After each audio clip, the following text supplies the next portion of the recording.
শুনুন শুনুন, এক হারানো বিজ্ঞপ্তি। রমজান মাসে 5 ওয়াক্তে কিছু নামাজি মসজিদে দেখ দিয়েছিল, কিন্তু ঈদের পর আর দেখা যাচ্ছে না। যদি আপনারা কেউ তাদের দেখেন তাহলে দয়া করে মসজিদে পাঠিয়ে দিবেন, আর তাদেরকে ভিডিওর কমেন্টে ট্যাগ করুন অথবা শেয়ার করে নামাজের কথা মনে করিয়ে দেন। আল্লাহ ভালো করবে আপনার। আমি চাল রে পুড়িয়ে দেখ, গলে গেলে নকল প্লাস্টিক, জ্বলে গেলে আসল প্লাস্টিক। খাস না, ক্যান্সার হবে রে। আমি দুধ রে, আমাকে বাটিতে নে, একটু লেবু দে, ফেটে গেলে আসল, নলে ডিটারজেন্ট মেশানো নকল। খাস না রে, কিডনি ফেল হবে। আমি দেশি ঘি রে, হাতের তালুতে রাখ, 3 সেকেন্ডে গলে গেলে আসল, নলে নকল। খাস না রে, হার্ট অ্যাটাক হবে। ডাবের ভেতর মিষ্টি পানি, তেঁতুল বড় টক। বন্ধু তোমায় জানাই আমি ঈদ মোবারক। আমি দাঁতের পাথর, যুগের পর যুগ এখানে শক্ত হয়ে বসে আছি, কেউ আমাকে সরাতে পারবে না রে। তোদের সাধারণ ব্রাশে আমার কিচ্ছু হবে না রে। আরে কি এই লবণ আর লেবু কোথা থেকে এলো রে? না, ব্রাশ করিস না। বাবা, আমি ব্যাগ গুছিয়ে পালাচ্ছি রে। তোদের ঘরের লবণ লেবুর কাছে আমি হেরে গেলাম রে। দাঁত তো একদম ঝকঝকে সাদা হয়ে গেছে রে।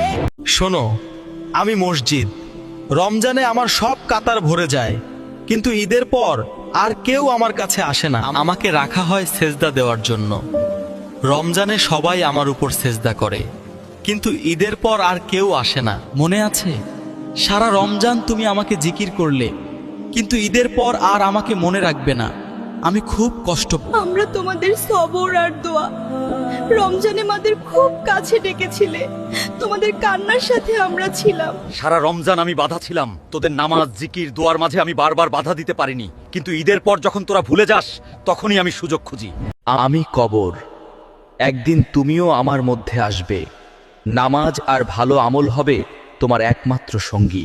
জায়নামাজকে শুধু আলমারিতে বা ঘরের সাজ হিসাবে রেখে দিও না। আমাকে বিছিয়ে আল্লাহর সামনে মাথা নত করো আর নিয়মিত নামাজ পড়ো। আমি তাসবিহ, আমাকে শুধু দেয়ালে ঝুলিয়ে রাখলেই হবে? আমি একাই পড়ে আছি ঘরের কোনায়, আমাকে নিয়ে নিয়মিত আল্লাহকে স্মরণ করো। মসজিদে শুধু শুক্রবার দিনে এলেই হবে? নামাজ দিনে 5 ওয়াক্ত পড়া ফরজ। প্রতিদিন জামায়াতের সাথে নামাজ আদায় করতে হবে। রাসূল সাল্লাল্লাহু আলাইহি ওয়াসাল্লাম আমাদের শিখিয়েছেন, নখ কাটা ফিতরতের অংশ। শোনো, আমি তোমার নখ, আমাকে বড় করে রেখো না, পরিষ্কার রাখো। আমাকে কাটারও একটি সুন্দর পদ্ধতি আছে। প্রথমে শুরু করো ডান হাতের শাহাদত আঙুল থেকে। শাহাদত আঙুল থেকে শুরু করে তারপর মধ্যমা, তারপর তর্জনী, তারপর কনিষ্ঠা।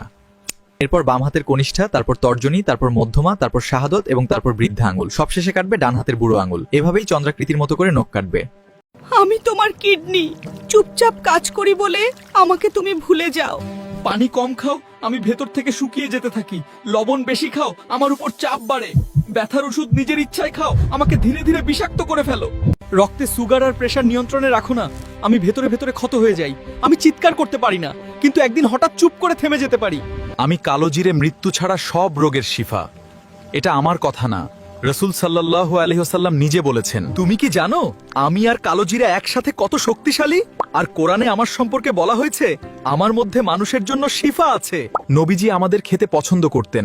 আমাদের একসাথে খেলে তোমার শরীর আরো শক্তিশালী হবে। তাই প্রতিদিন সকালবেলা খালি পেটে আমাদের খেয়ে নাও। আল্লাহুম্মা ইন্নী আউযু বিকা মিনাল খুবসি ওয়া খাবাইস।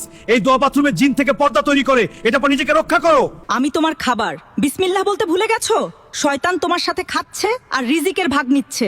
খাবার খাওয়ার আগে অবশ্যই বিসমিল্লাহ পড়বে। আমি ঘুমের দোয়া, ঘুমানোর আগে আমাকে পড়লে আমি তোমার পাহারাদার হব জিন ও শয়তান থেকে।